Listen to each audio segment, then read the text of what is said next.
परम आदरणीय श्री प्रेम रावत जी महाराज उर्फ बालेश्वर जी ने तथा श्री सतपाल जी महाराज आदरणीय संत तथा इनके पिताजी व पूज्य गुरुदेव जी ने श्री योगीराज परम संत श्री हंस जी महाराज ने हृदय में प्रभु की रोशनी को, परमात्मा का स्वरूप और सतगुरु के अंदर दर्शन हो जाना, इसको ये आत्म साक्षात्कार और प्रभु का साक्षात्कार मानते हैं। अंदर आवाजों का सुनना ये प्रभु की उपलब्धि, खेचरी मुजरा लगाना, जीभ तालू से लगाने की चेष्टा करना, उसे अमृत क्रिया कहते हैं। आंखें दबा करके रोशनी दिखाना, ये प्रकाश क्रिया कहते हैं।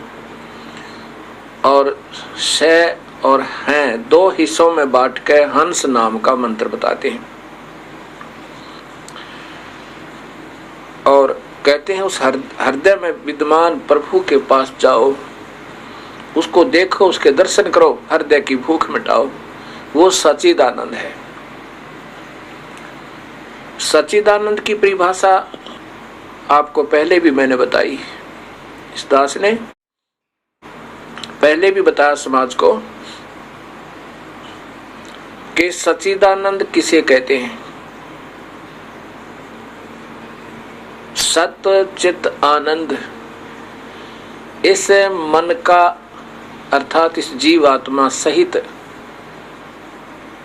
इस मन का, इस चित्त का अच्छा आनंद, यानी जिसको अच्छा लगे और जिसको देखकर ये प्रसन्न हो, उसको सत चित आनंद कहा। अब जैसे अंधेरे के अंदर 25 वाट का बल्ब जगा दिया जाता है, तो अंधेरे के अंदर उन जुगनुओं को, उन पतंगों को, उन मच्छरों को, उन मक्खियों को वो सच्चिदानंद हो गया और उसकी तरफ देखकर आकर्षित हो गए और बड़े प्रसन्न हुए। उसके चक्कर काट रहे हैं, उसके ऊपर मंडरा रहे हैं। और उसके बाद 100 वाट का बल्ब जगा देवे तो फिर वो सच्चिदानंद नहीं रहा। कौन? 25 वाट का बल्ब सच्चिदानंद नहीं रहा, फिर वो 100 वाट का बल्ब सच्चिदानंद हुआ। उसके बाद अगर 500 का जगा दें तो फिर 100 वाट का भी बल्ब सच्चिदानंद नहीं रहा, फिर 500 वाट का सच्चिदानंद हुआ। ऐसे ही फिर 1000 वाट का जगा दिया तो 1000 वाट का सच्चिदानंद हो गया, 500 वाट का उनके लिए सच्चिदानंद नहीं रहा। और जब सूर्य उदय हो जावे फिर ये भ्रमणा और भटकना इस प्राणी की सब मिट जावे। वो सीमित प्रकाश था और वो असीमित हो गया। इसी प्रकार जितने भी महापुरुष कबीर परमेश्वर की जिन पे कृपा हुई उनको छोड़ गए,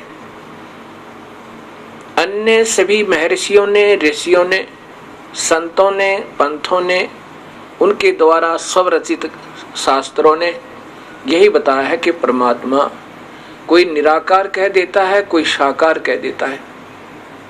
लेकिन अभी तक जो इन महापुरुषों ने बताया है कि प्रकाश है प्रभु का, वास देखना, प्रभु के दर्शन केवल प्रकाश है, और वही और फिर उसको साकार बता रहे हैं। ये तो व्याख्या इन्हीं से सुनी अपने जीवन में, और इतने शास्त्र, वेद, गीता, जो कुछ भी अन्य महापुरुषों के शास्त्र पढ़े, उन्होंने भगवान को निराकार बताया और प्रकाश बताया।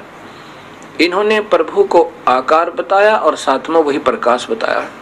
और सभी ने ओम नाम के जाप की व्याख्या की, ओम नाम को नकारा नहीं, इन्होंने ओम नाम को रिजेक्ट कर दिया कि ओम नाम की तो पूजा करनी ही नहीं, और ना ही गीता के पाठ से कुछ होने वाला है, ना ही कोई यज्ञ या हवन से कुछ होने वाला है। यज्ञ हवन आदि भी ये भक्ति नहीं है। कहते हैं ऐसा कहाँ लिखा है गीता में इन क्रियाओं के करने का। ये श्री हंस जी महाराज, परम आदरणीय श्री हंस जी महाराज के अपने वचन हैं। पहले ये दिखाता हूं आपको। अमृत के कलश आदरणीय श्री परम संत हंस जी महाराज का जीवन एवं दर्शन, इनके पृष्ठ नंबर 291 और 92 पे ईश्वर अंश जीव अविनाशी, यह लिखा है, बताओ कि जब तुम पूजा पाठ हवन इत्यादि करते हो तो तुम्हारा मन कहाँ टिकता है, अर्थात इनसे तुम्हारा मन नहीं रुक सकता। ध्यान सुमन तो मन को एकाग्र करने के लिए ही किया जाता है। आगे बताते हैं कि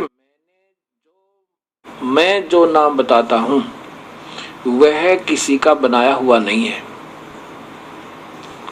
विष्णु शिव ऋषि मुनि सब उसके बनाए हुए हैं। वही सत्य नाम है, अखंड नाम है, पावन नाम है, वही राम नाम है। हमारे ज्ञान से सब सदग्रंथ ठीक ठीक समझे जा सकते हैं, सब रहस्य खुल जाता है। आगे देखिएगा, नीचे लाना, यहाँ देखना कि बहुत से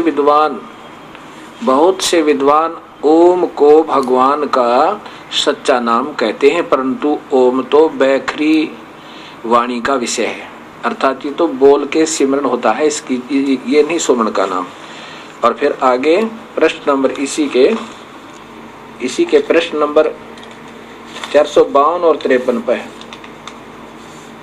ये देखिएगा, ये 452 है। और नीचे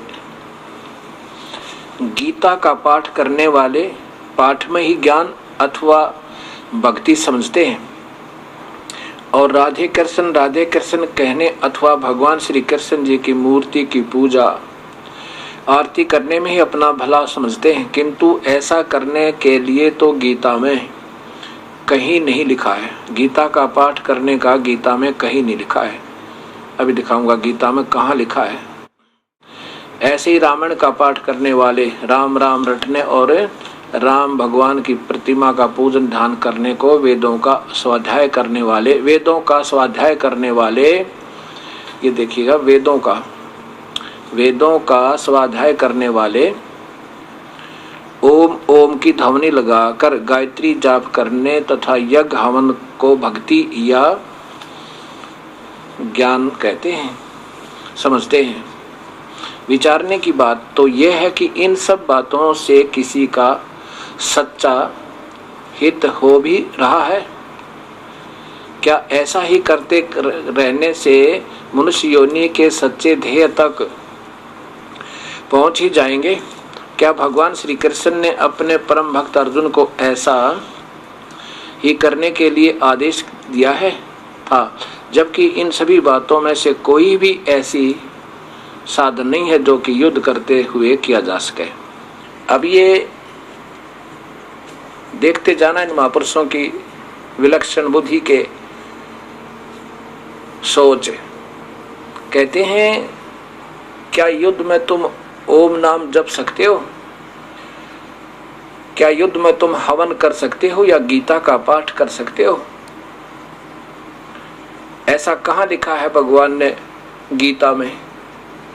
इससे सिद्ध होता है इन्होंने गीता को पढ़ा भी होगा तो मेरे ख्याल में विचार नहीं किया होगा। अब गीता में 18वें अध्याय में लिखा है कि अर्जुन, जो गीता जी का पाठ और सच्ची श्रद्धा के साथ करता है वो मुझे प्राप्त होता है, इसमें कोई संदेह नहीं।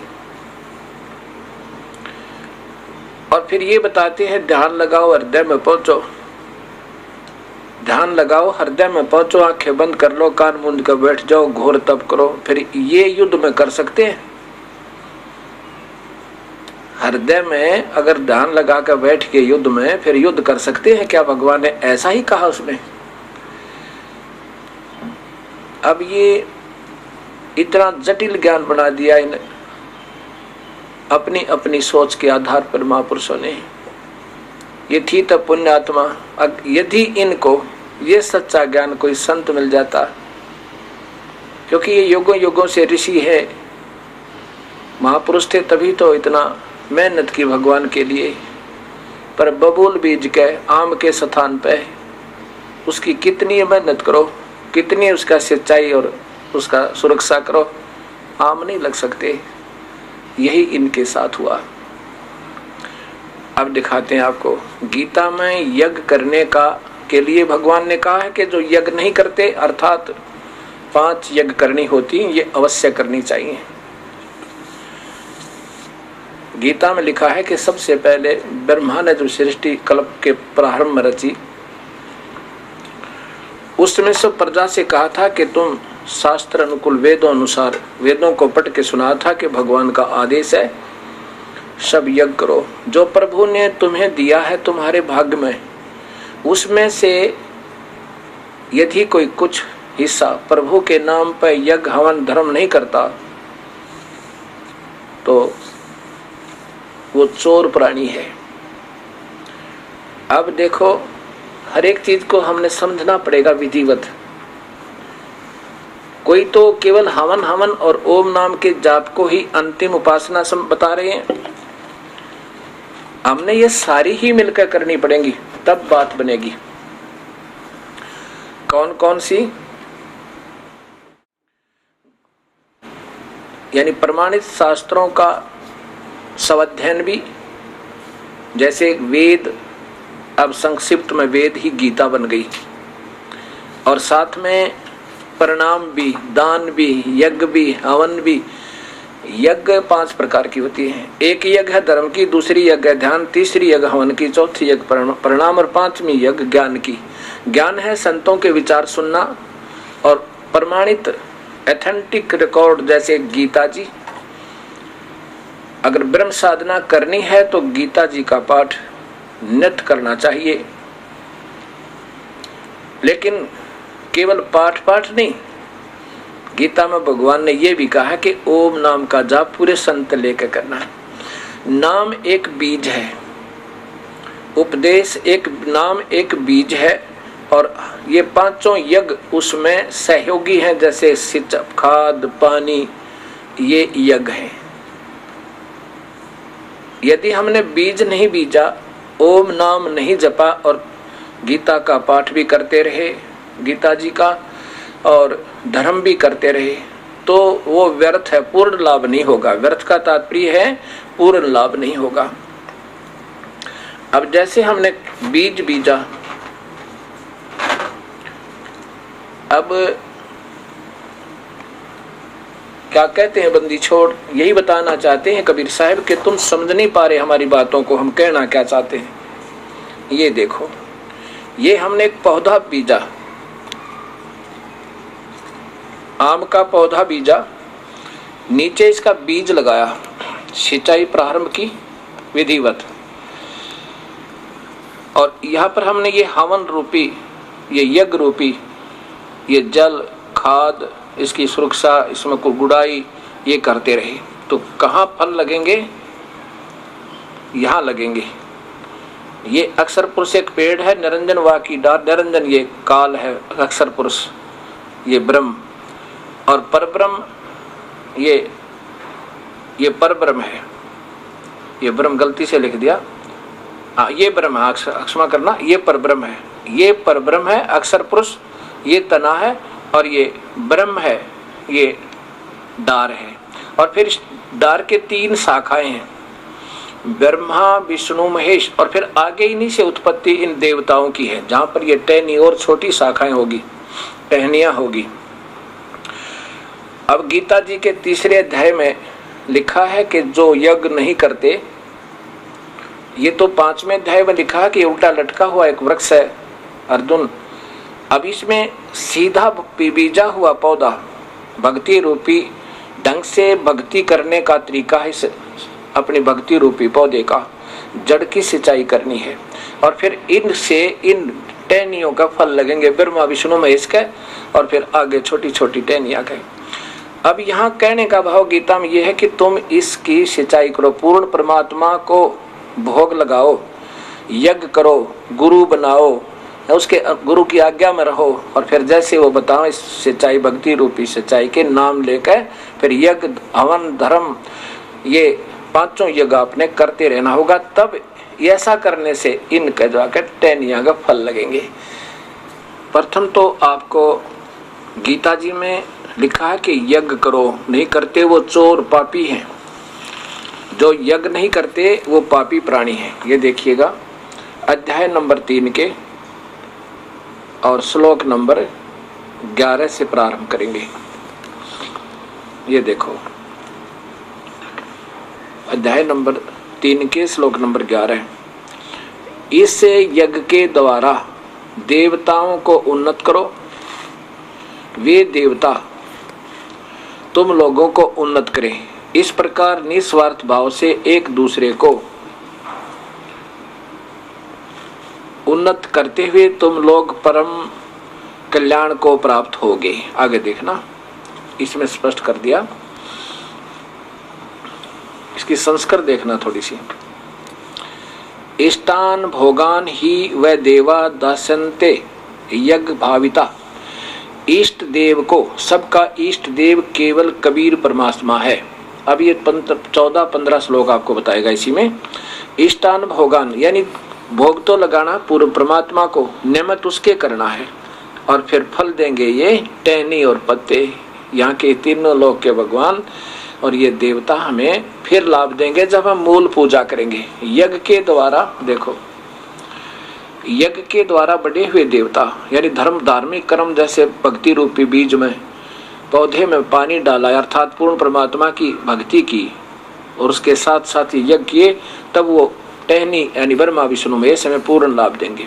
यज्ञ के द्वारा बढ़ाए हुए देवता तुम लोगों को बिना ही मांगे ही इच्छित भोग निश्चय ही देते रहेंगे, क्योंकि उनकी जड़ में पानी डाल दिया, पौधे को आपे प्रफुल्लित होना है। उन देवताओं के द्वारा दिए हुए भोगों को जो पुरुष इनको बिना दिए अर्थात जो तुम्हारे को भगवान ने पैसा दे रखा उसमें से नहीं दान धर्म करते भोगता है, तो वो चोर है। जो धर्म यज्ञ, ये पांचों यज्ञ नहीं करता, धर्म यज्ञ, हवन यज्ञ, ये तो द्रव्य से होती हैं, बाकी ज्ञान यज्ञ और ध्यान यज्ञ, प्रणाम यज्ञ, ये वैसे होती हैं। तो ये 2 यज्ञ दान और हवन, दान धर्म यज्ञ दान में आ जाती है।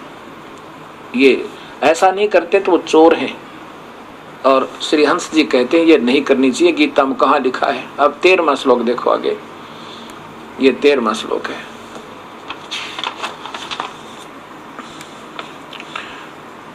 यज्ञ से बचे हुए अन्न को खाने वाले श्रेष्ठ पुरुष, बचे हुए का तात्पर्य होता है पहले इष्ट देव को भोग लगाया जाता है जो कबीर परमेश्वर है, पूर्ण ब्रह्म है, उसके बाद फिर सबको भोजन खाना होता है। उससे ऐसा ना करने वाले पापी हैं। ऐसा करने से क्या होता है? श्रेष्ठ पुरुष सब पापों से मुक्त हो जाते हैं। पापी लोग पापा अपना शरीर पोषण के लिए ही अन्न पकाते हैं और वे तो पाप को खाते हैं। अब देखो ये 13वां श्लोक आपको सुना दिया। अब गीता जी को ऐसे पढ़ाना था हमारे को, हमारे पूर्वजों को, उन बड़ी बड़ी आत्माओं को सबको भूत बनवा दिया, भूत पुजवा के। अब ये इन्होंने कह दिया कि यज्ञ हवन भी कहाँ लिखा है? गीता में करना है। और कहाँ लिखा है कि गीता का पाठ करो? अब इसमें स्पष्ट किया है कि जब सृष्टि रची कल्प के अंत में, ये 10 नंबर में है, ये रह गया थोड़ा, ये 10 नंबर फिर देख लो इसी गीता जी का, कि जब ये सृष्टि रची गई थी उस समय ब्रह्मा ने कहा था, ये 10वां श्लोक है, वही 3रे श्लोक अध्याय का। प्रजापति ब्रह्मा ने कल्प के आदि में यज्ञ सहित प्रजाओं को रचकर यह कहा था, तुम लोग यज्ञ के द्वारा वृद्धि को प्राप्त हो और यह यज्ञ तुम लोगों को इच्छित भोग कराने वाले हो। अब मैं आपको यही बताना चाहता हूँ कि अब अध्याय नंबर 3 के श्लोक नंबर 10 में ब्रह्मा ने बताया कि तुमने यज्ञ अवश्य करनी चाहिए। यज्ञ के द्वारा देवताओं को उन्नत करो।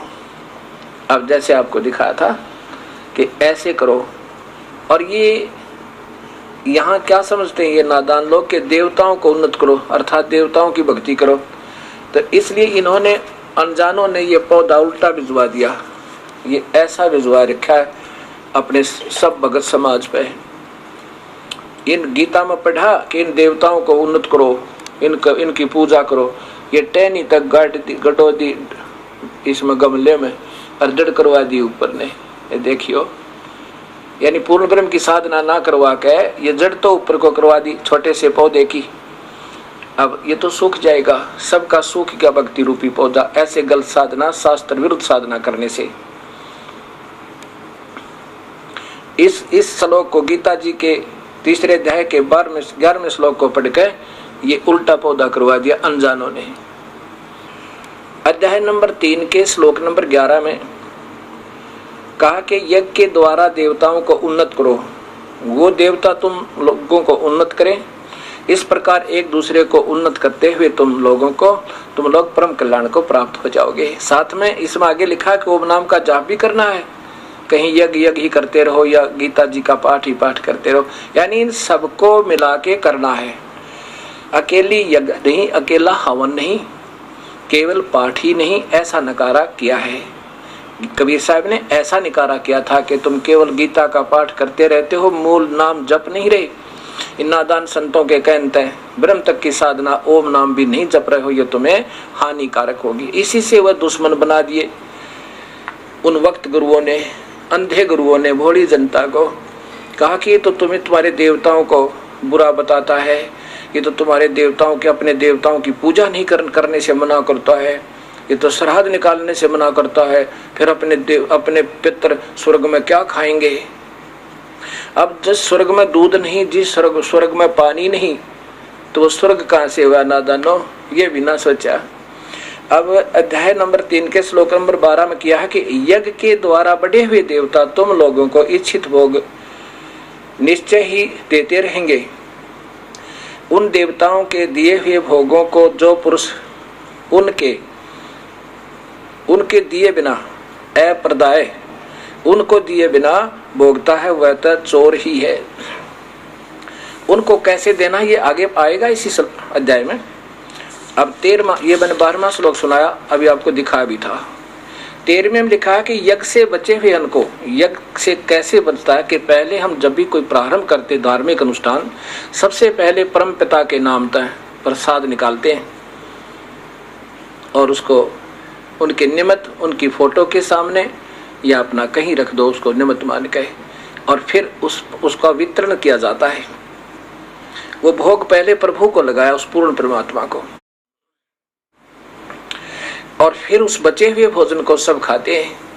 ऐसा करने से, ऐसा जो नहीं करते, यज्ञ से बचे हुए अन्न को खाने वाले श्रेष्ठ पुरुष सब पापों से मुक्त हो जाते हैं। कौन से सब पाप? जो यज्ञ, धर्म, हवन और ज्ञान यज्ञ नहीं करते। ज्ञान यज्ञ है धार्मिक शास्त्रों का पठन पाठन और सत्संग श्रवण। अगर ऐसा नहीं करते, हवन नहीं करते और धर्म नहीं करते, जैसे यहाँ खंड भंडारे चलते हैं प्रभु के नाम ते इस क्रोथा आश्रम में, लेकिन विधिवत साधना से, अगर नाम ठीक नहीं है चाहे भंडारे भी करते रहना, वो वास्तविक लाभ नहीं है। नाम ठीक नहीं है चाहे आप ध्यान भी लगाते रहना, ध्यान एक यज्ञ है और यज्ञ का फल प्रभु प्राप्ति नहीं है। चाहे किसी पर कुछ भी सोच करो आप, मेडिटेशन जो करते हो ये ध्यान यज्ञ है और ध्यान यज्ञ से प्रभु प्राप्ति नहीं है, अन्य लाभ है। जब तक हम नाम नहीं बीजेंगे तब तक सभी यज्ञ निष्फल है। नाम सही हो तब उस जड़ में पानी डालने से, यानी यह धर्म, ध्यान, हवन, ज्ञान, ये सभी यज्ञ करते रहने से तो वो उन पापों से मुक्त हो जाते हैं जो ना करने से पापी कहलाते। वो तो चोर हैं जो ऐसा नहीं करते, ऐसा लिखा है।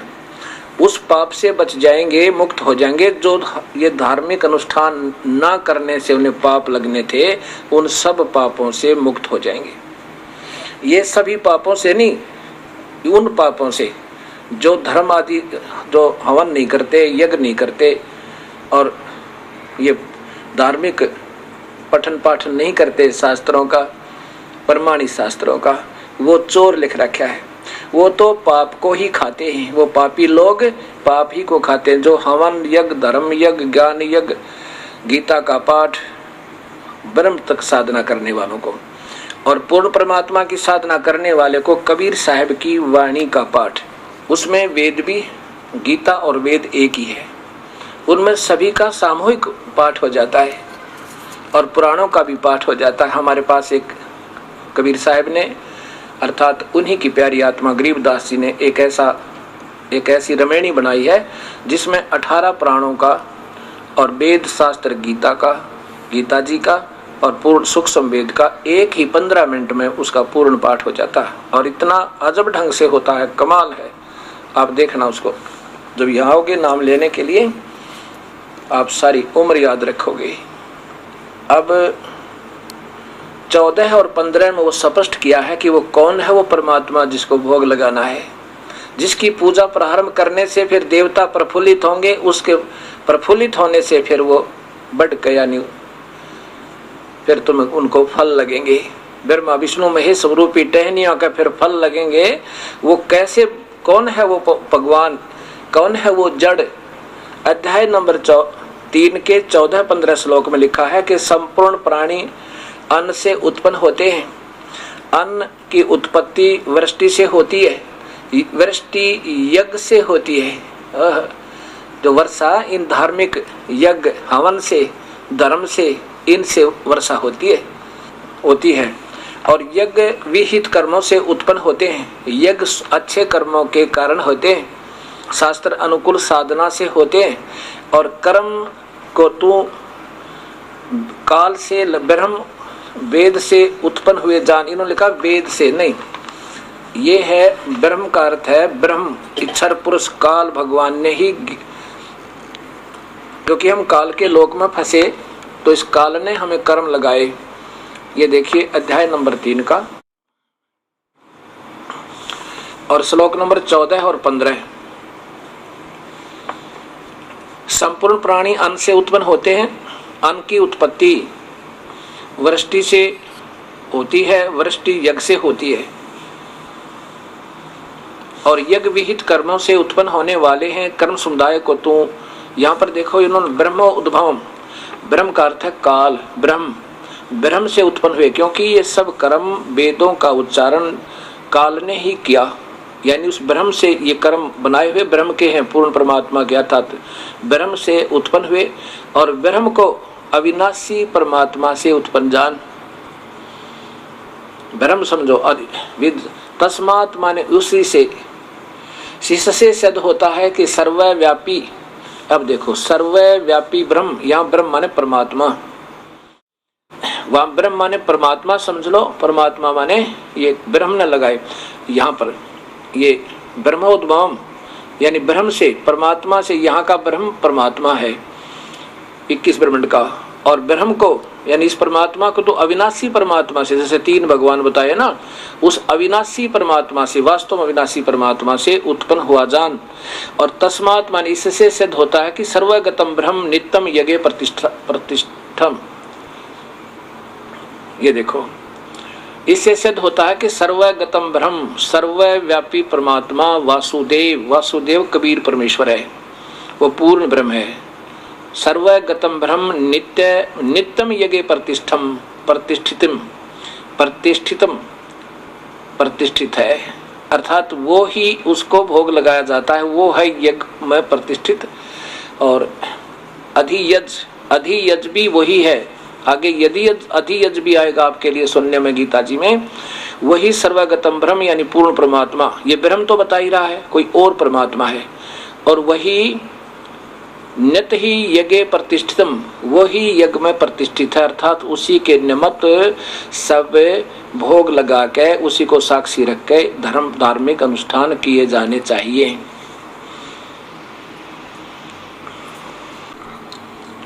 यहाँ पर ये अनजान, मेरे जैसे अनजान संत आपको यहाँ भ्रमित करेंगे कि इन संत इस दास ने केवल अध्याय नंबर 3 के 14-15 तक श्लोक बताकर छोड़ दिए, आगे नहीं बताया।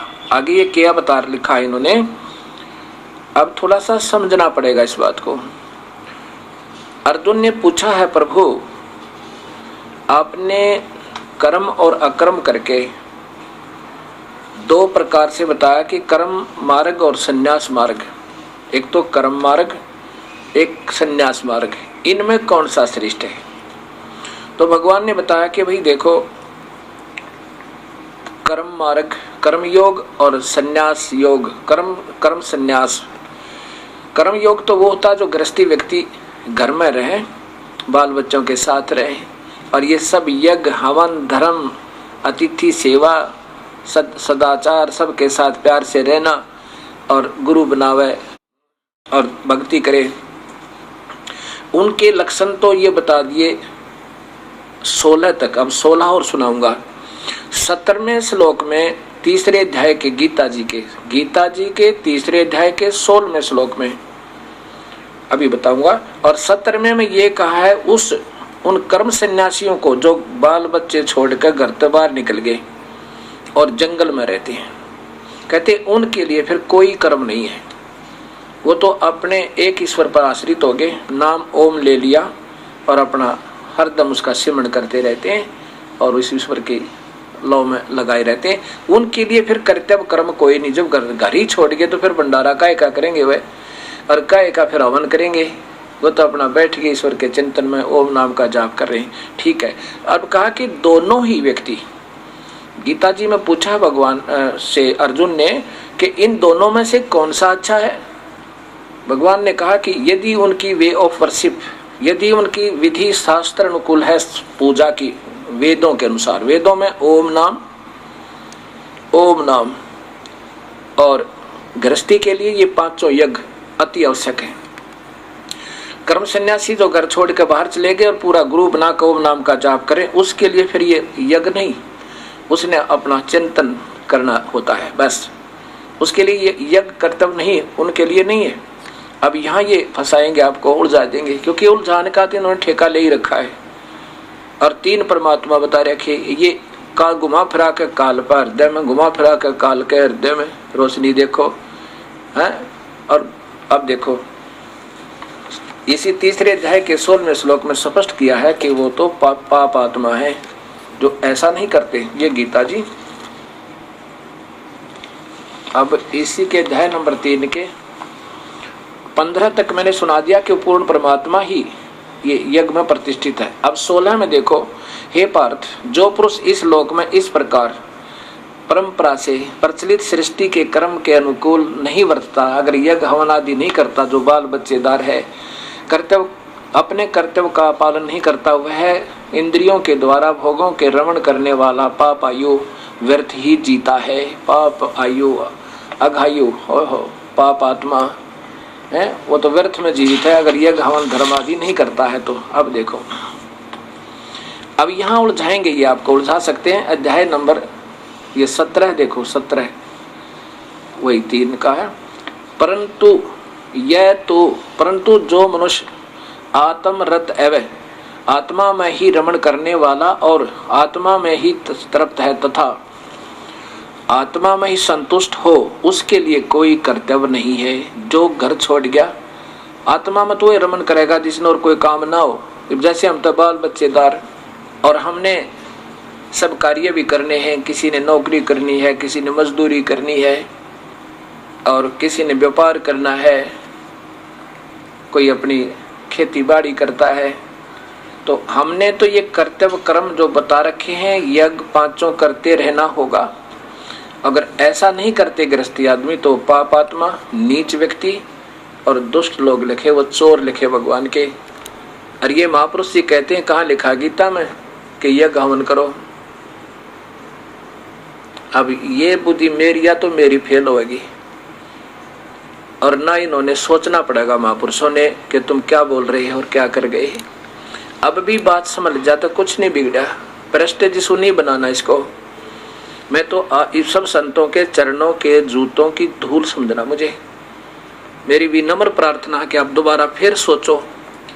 अब तीसरे अध्याय के 17वें श्लोक में ये कहा है कि जो हरदम ईश्वर में रमण करता है, नाम ले लिया उसने, और फिर प्रभु का चिंतन करता रहता है और घर त्याग गया, दिन रात तो वही करेगा, नहीं तो गांव में घर में रहेगा तो अपना काम भी करना होगा, तो सब कर्म नहीं छोड़े जा सकते, तो बाहर चला गया।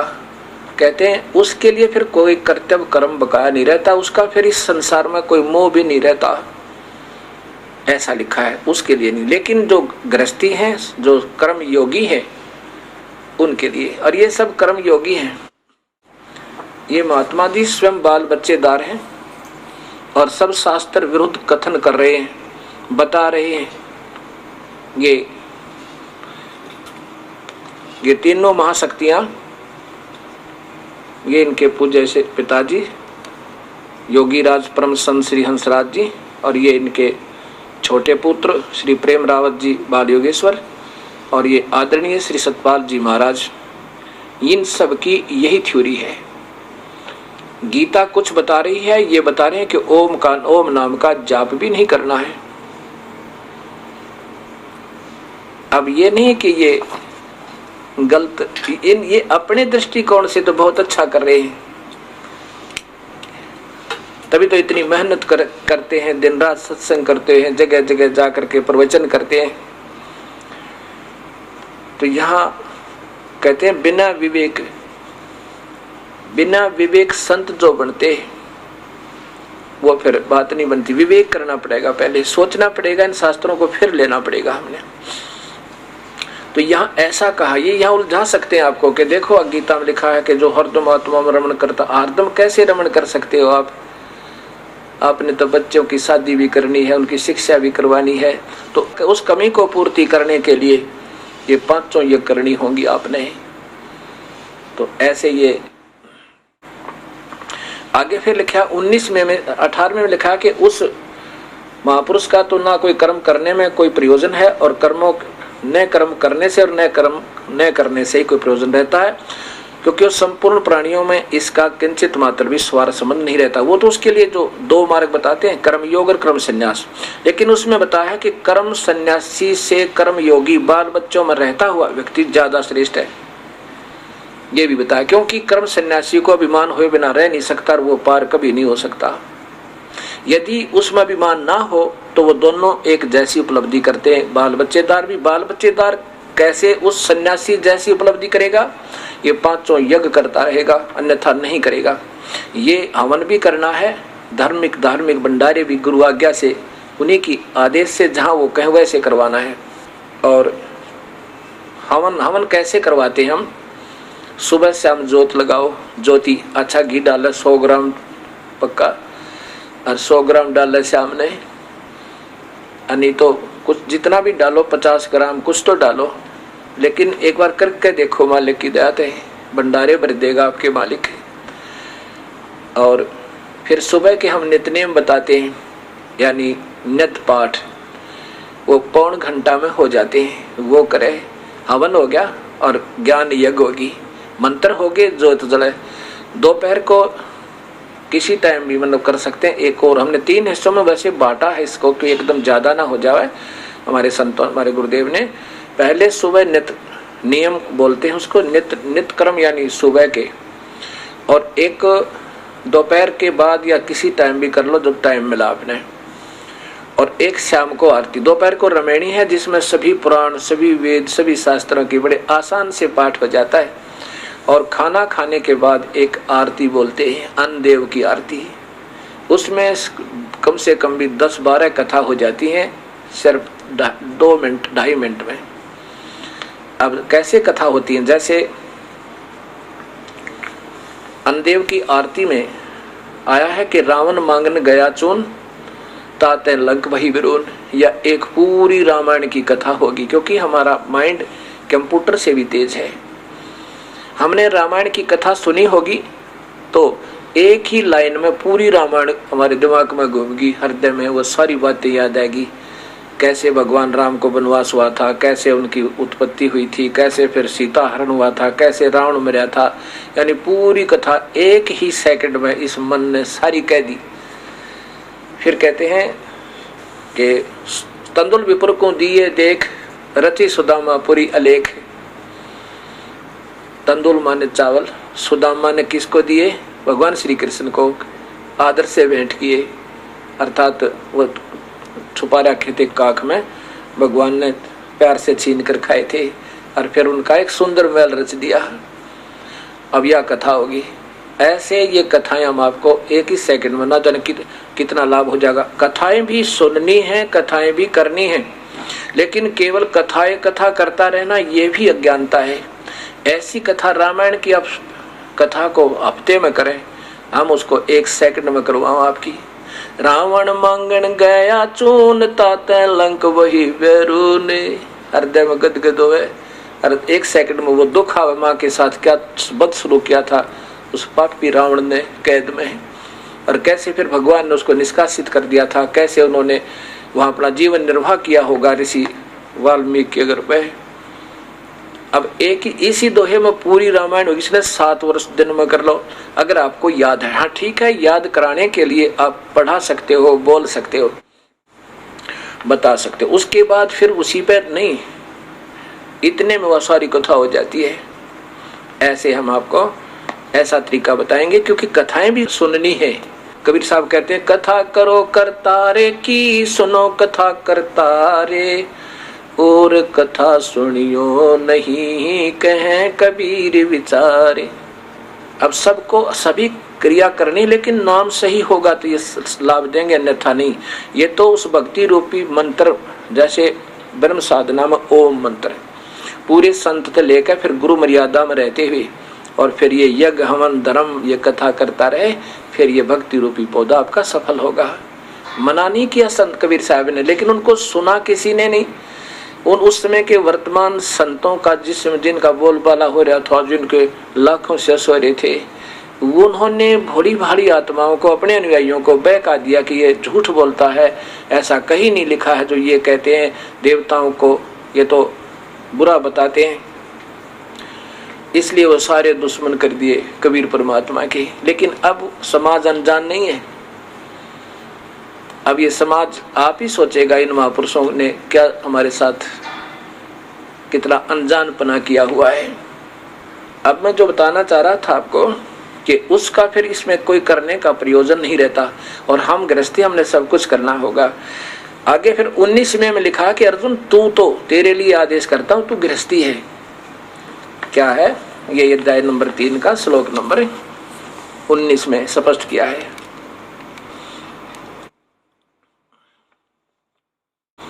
अध्याय नंबर 3 का ये श्लोक नंबर 19। इसलिए तू निरंतर आसक्ति से रहित होकर सदा कर्तव्य कर्मों को भली भांति करता है। तू तो करता रहे, जैसे मैंने पहले बताया हवन आदि, क्योंकि आसक्ति से रहित होकर कर्म करता हुआ मनुष्य परमात्मा को प्राप्त होता है। परिभाषा प्रभु की इस पवित्र चैनल आस्था के ऊपर प्रभु की प्यारी आत्माओं ने देखा और सुना और पढ़ा, तो कुछ एक के मन में शंका आई कि आपके गुरुदेव तो हमारे शिष्यों से बात किया, फोन किया कि केवल वही श्लोक सुना रहे हैं जो उनके लिए सूटेबल हैं, उनको ठीक जचते, बाकी छोड़ रहे हैं, उनका भी अनुवाद चाहिए। अब देखो लगातार आपको ये बता रहे हैं। अब आगे देखो कि इसी प्रकार पहले समय में जनक जैसे महापुरुष भी ऐसे यज्ञ हवन किया करते थे, और ऐसे तुम करते रहना अर्जुन, इनको त्यागना नहीं। अब देखो ये अध्याय नंबर 3 का और श्लोक नंबर 20 देखना। अध्याय नंबर 3 और ये श्लोक नंबर ये 20 है, पीछे इसकी संस्कृत रही है। जनकादिक ज्ञानी जन भी आसक्त रहित कर्म द्वारा ही परम सिद्धि को प्राप्त हुई, अर्थात वो भी यज्ञ युग किया करते थे, इसलिए लोक संग्रह को देखते हुए भी कर्म करने को ही योग्य हैं, अर्थात तुझे भी कर्म करना उचित है, यज्ञ आदि करते रहना चाहिए। ये देखियो श्रेष्ठ पुरुष जो जो आचरण करता है अन्य पुरुष भी वैसा ही आचरण करते हैं। क्या लिखा है? तो वह जो कुछ प्रमाण कर देते हैं समस्त मनुष्य समुदाय उसी के अनुसार वर्तने लग जाता है। ये आप देख सकते हो, ये गीता पढ़ भी सकते हो। अब मैं आपको जो बताना चाहूंगा ये बताता हूँ। इसी का प्रमाण भगवान आगे कह रहे हैं कि अर्जुन, तीनों लोकों में मुझे कोई काम करने की आवश्यकता नहीं और कोई ऐसी चीज नहीं है जो मुझे प्राप्त ना हो। और फिर कहते हैं यदि मैं सावधान होकर कर्म ना करूं, मैं भी अगर ऐसे क्रिया ना करूं तो सभी मनुष्यों ने मेरा ही अनुसरण करना है। यदि मैं कर्म न करूं तो सब मनुष्य नष्ट भ्रष्ट हो जाएं और संस्कारता का करने वाला हूं, संकरता का करने वाला हूं, इस समस्त प्रजा को नष्ट करने वाला बनूं। अब यहाँ इसका तात्पर्य है भगवान का कहने का कि जो शास्त्र के जानने वाले व्यक्ति हैं, जिन्होंने शास्त्रों को पढ़ा है, उन्होंने ये विधिवत साधनाएं प्रारंभ कर देनी चाहिए। ये काल भगवान बोल रहा है, ये भी जानता है वो कि तुझे कृष्ण समझ रहा है, तो कहता है कि सभी प्राणियों को, जो विद्वान पुरुष हैं जिनको शास्त्रों का ज्ञान हो, उन्होंने विधिवत साधना करनी चाहिए। यज्ञ, हवन, धर्म, ज्ञान और ध्यान, ये पांचों यज्ञ करनी चाहिए। ध्यान का अर्थ नोट मेडिटेशन। जैसे हाड़ी बीजे धुन पंथी से बतरावे, उसमें खंड पड़े नहीं ऐसे ध्यान लगावे। जैसे हाली हल जोत रहा है और उसने रास्ते के साथ साथ अपने हल को ले जा रहा है, अपने खेत में बीज बीज रहा है और उसकी लंबाई लगभग 200 फुट हो जाती है, 1 एकड़ की। रास्ते के साथ साथ चल रहा है और साथ में कोई अतिथि आ जाता है, वो रास्ता पूछ रहा है कि मैंने उस गांव में जाना है, क्या ये रास्ता ठीक है? हाली बीज छोड़ रहा है हाथ से। एक पहले हाथ से बीजने का एक पाइप सा होता था, उसको ओरना बोलते हैं हरियाणा में। उसमें से थोड़ा थोड़ा बीज छोड़ते रहते हैं ऐसे ऐसे करके। और हाली जो होता है बीज बीजने वाला, उस अतिथि, उस पंथी रास्ते चलते व्यक्ति से बोल रहा है, उसको बता भी रहा है और अपना बीज भी छोड़ रहा है। उसको कह रहा है कि इधर जाना, वहाँ आगे ऐसे मिलेगा और वहाँ ऐसे होगा और सामने चले जाना, वो सीधा रास्ता है। और साथ में अपने बीज को छोड़ रहा है थोड़ा थोड़ा करके हाथ से। ऐसे ये है वो ध्यान यज्ञ। अपना काम भी करे और प्रभु में ध्यान रखे। ये ध्यान, ऐसा ध्यान लगावे। नाम जपे, जब तो नाम जपना ही जपना है। और जब कोई शारीरिक काम हो, मानसिक काम हो, तो उस समय ऐसा आपकी, जैसे आपको बताया था कि आप तिजोरी में 50,000 रुपये रख जाओ और कहीं 1000 किलोमीटर दूर चले जाओ और वहां जाकर आपको याद आए कि आपने तिजोरी का ताला खुला छोड़ दिया, उस अलमारी का। आपको याद आवे कि मैं तो 50,000 रुपये लोन लिया था, कर्ज लिया था किसी पे, गरीब व्यक्ति ने, और जिसमें वो 50,000 रुपये रखे थे उस अलमारी को खुला छोड़ दिया गलती से। 1000 किलोमीटर जाके याद आवे, आप बाहर चले जाओ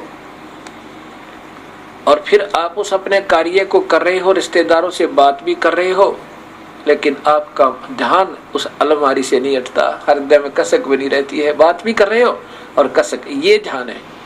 मान लीजिए आप नाम नहीं जप पाओगे, किसी से बात करें, लेकिन उस समय भी आपका ध्यान रहे कि संसार असार है और यहाँ से हमने जाना है, अपने परमात्मा सतलोक में रहते हैं, वहाँ से ठाठ है, वहाँ जाकर कभी मृत्यु नहीं होती, वहाँ तेज पुंज का शरीर है, 5 तत्वों का शरीर नहीं है, हमारा फिर जन्म मरण नहीं होगा, कुत्ते गधे सुअर नहीं बनेंगे।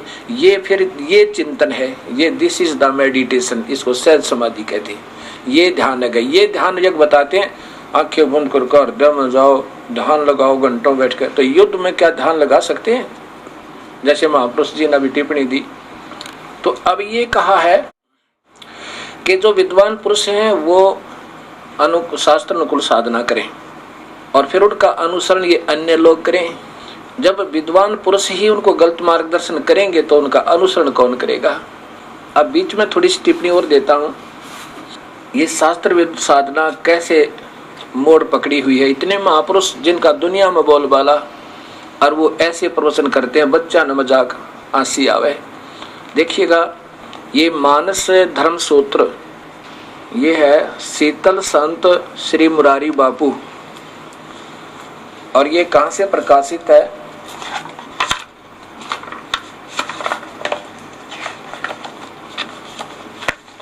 देखते जाइएगा। ये शीतल मानस धर्म सूत्र शीतल संत मुरारी बापू, ये इनके द्वारा, इनके आश्रम से रचित है। और ये मुरारी बापू जी का अपने कर, ये देखिएगा मानस धर्म सूत्र, कथा सतल, उदयपुर राजस्थान, और पूर्ण आधारित शीतल संत पूरी मुरारी बापू जी। अब इसके 104 पृष्ठ पर देखो आप, ये देखो 104 पृष्ठ पे, 204 पृष्ठ पे, और यहाँ देखिएगा क्या कहते हैं। मेरे पास एक प्रश्न आया है आज कि बापू, हम उपासक तो हनुमान जी के हैं परंतु सौपन भगवान कृष्ण के आते हैं, ऐसा क्यों? और क्या उत्तर दिया महात्मा जी ने? ऐसा तो होना ही चाहिए। तुम हनुमान को भजो और सपना कृष्ण का न आए तो समझना कि तुमने हनुमान का भजन ठीक से नहीं किया। सपना कृष्ण का नहीं आए तो समझना कि तुमने हनुमान का भजन ठीक से नहीं किया। हनुमान को भजो क्योंकि हनुमान भी कर्मचारी और कृष्ण भी कर्मचारी हैं। हनुमान भी गिरधारी और श्री कृष्ण भी गिरधारी हैं। दोनों ही गिरधारी हैं, दोनों की बहुत बनती हैं। राम अवतार में हनुमान जी नीचे रहे और राम ऊपर बैठे, तो कृष्ण अवतार में कृष्ण नीचे बैठे रहे और हनुमान ऊपर बैठे, ध्वजा में हनुमान रहे, दोनों अलग नहीं है। अब ये अटकलें हैं महापुरुषों की। अब कितनी प्यारी व्याख्या की है मुरारी बापू जी ने। क्या कह रहे हैं कि तुम हनुमान की पूजा करो और भगवान जी गीता जी के साथ में अध्याय से 12 से लेकर और 23, 24, 25 तक आप पढ़ कर देखिएगा श्लोक नंबर। उसमें कहा कि मुझ ब्रह्म को छोड़कर जो आन उपासना करते हैं, ब्रह्मा विष्णु महेश तक की जो पूजा करते हैं, उनसे नीचे के जो हनुमान जी आदि तो बहुत नमन सतर पा गए। हनुमान जी तो आप राम भगत थे बेचारे, और वो कब कहा करते मेरी पूजा करो? वो कभी नहीं कहते थे। एक भक्त और एक भक्त की पूजा करे, ये क्या की समझदारी। ऐसी भक्ति सतर गिर गया। अब कहना तो महात्मा जी ने चाहिए था।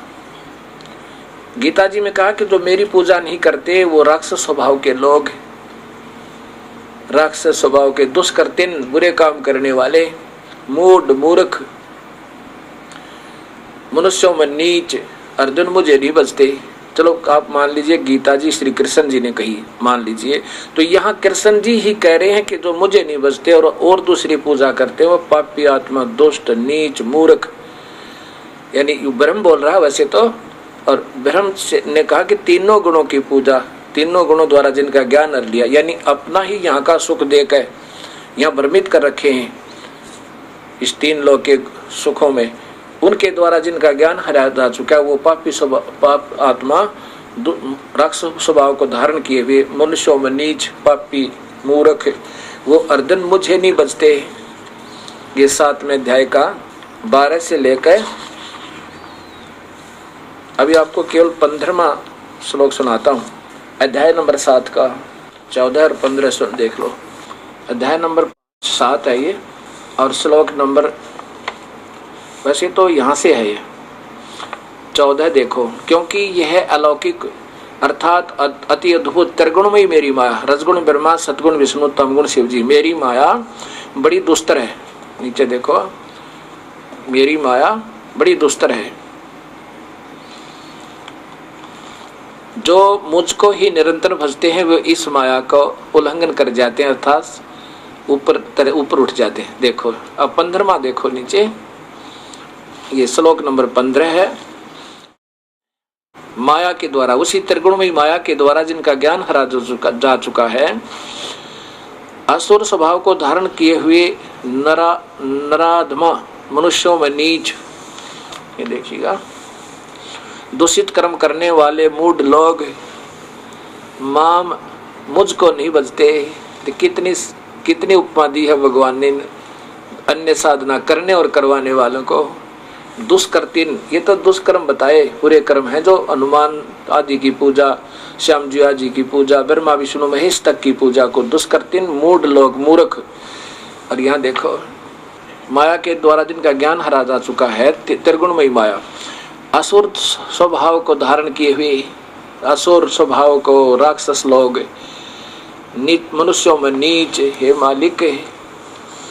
और ये दुष्कर्तिन है, ये आन उपासना, हनुमान जी की पूजा करना और करवाना, मूढ़ मूर्ख लोग मुझको नहीं बजते।